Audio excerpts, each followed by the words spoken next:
Salut à tous et à tous et bienvenue sur ma chaîne de voyage. Heureux de vous retrouver pour un nouveau voyage ailleurs dans le monde, un nouveau pays, une nouvelle destination. Et dans cette série, je vous emmène découvrir un pays que tout le monde connaît d'une manière ou d'une autre sans forcément être allé. C'est bien sûr les États-Unis d'Amérique. Et pour ce premier épisode de ma série de voyage ici aux États-Unis, je vous emmène découvrir une des plus belles villes du pays, la ville de Boston. C'est parti!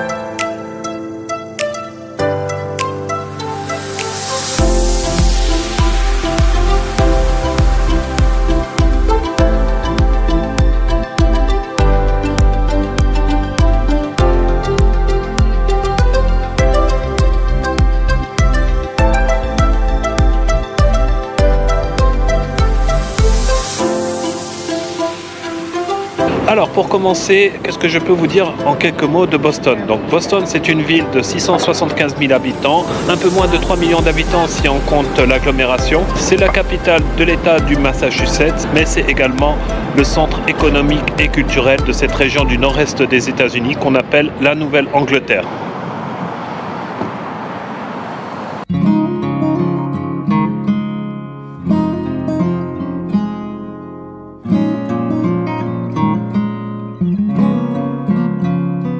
Boston, c'est une ville qui a joué un rôle très important dans l'histoire des États-Unis. Tout d'abord parce que c'est une des plus anciennes villes des États-Unis, puisqu'elle a été fondée en 1630.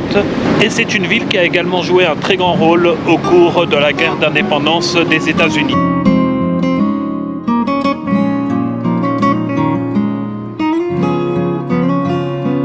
Ce qui est intéressant ici à Boston, c'est que c'est une ville qui a su préserver une partie de son patrimoine historique. On retrouve même une vieille ville avec des bâtiments qui ont 200-250 ans. Et autant dire qu'à l'échelle des États-Unis, des bâtiments de 200-250 ans, c'est presque la préhistoire.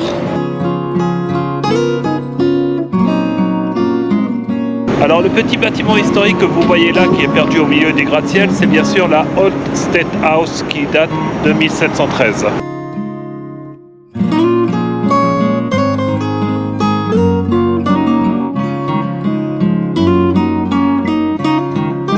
Un autre site immanquable qu'il faut visiter lorsqu'on est ici à Boston, c'est bien sûr le Quincy Market. Donc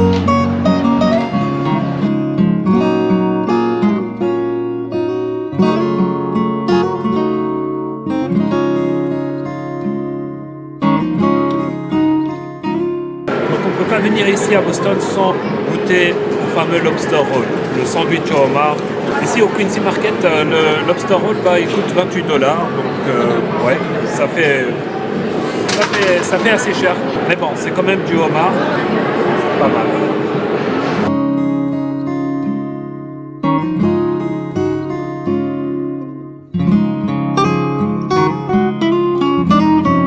Et juste à côté du Quincy Market se trouve le Faneuil Hall. C'est un bâtiment qui date des années 1740. Il servait autrefois de marché, de hall de réunion. Et c'est ici que plusieurs discours ont été prononcés par des grands noms de la Révolution américaine tels que Samuel Adams ou James Otis.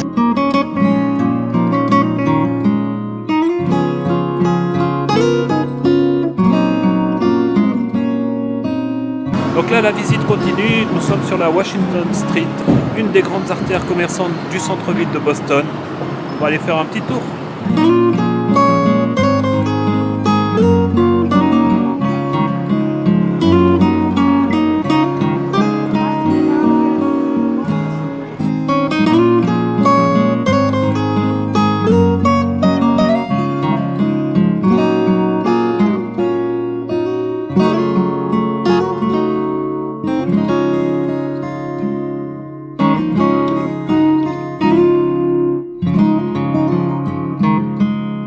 Ce qui fait la particularité de Boston par rapport aux autres villes des États-Unis, c'est bien sûr son urbanisme, puisqu'ici, au centre-ville, on ne trouve pas de rues rectilignes comme dans la plupart des autres villes des États-Unis.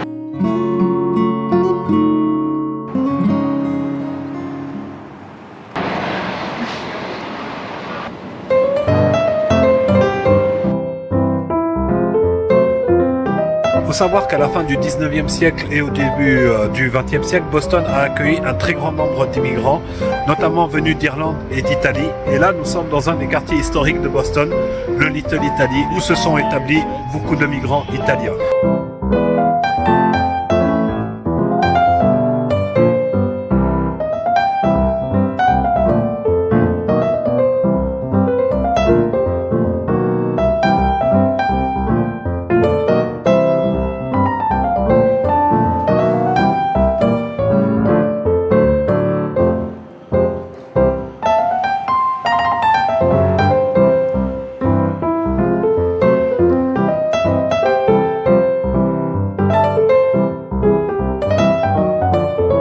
Donc, juste derrière moi se trouve la maison de Paul Revere. Paul Revere, c'était une des grandes personnalités historiques de la ville de Boston. Et la particularité de cette maison, c'est qu'elle date de 1685. Autant dire que c'est la plus ancienne maison de Boston.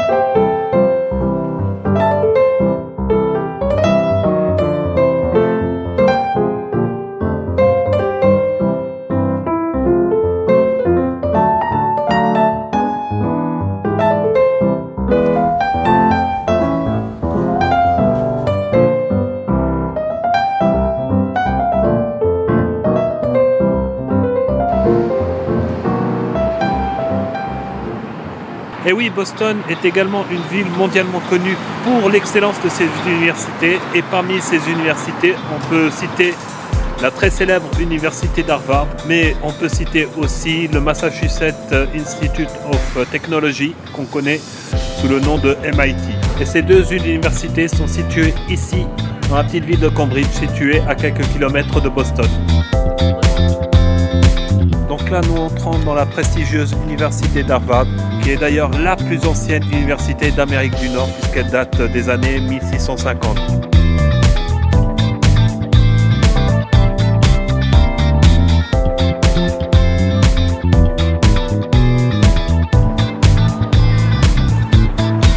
Hormis l'université d'Harvard, Cambridge, c'est aussi une petite ville qui se visite avec ses restaurants, ses petites boutiques.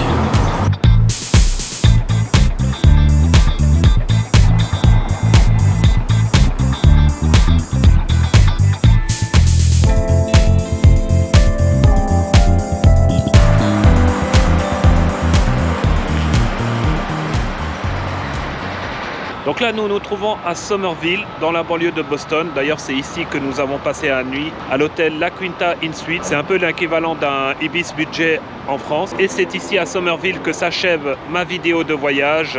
J'espère qu'elle vous aura permis de découvrir en partie cette ville de Boston qui aurait sans doute mérité qu'on y passe plus de temps. Mais le voyage aux États-Unis continue. Là, nous reprenons la route direction New York pour une nouvelle vidéo, une nouvelle aventure. D'ici là, portez-vous bien et je vous dis à très bientôt. Bye.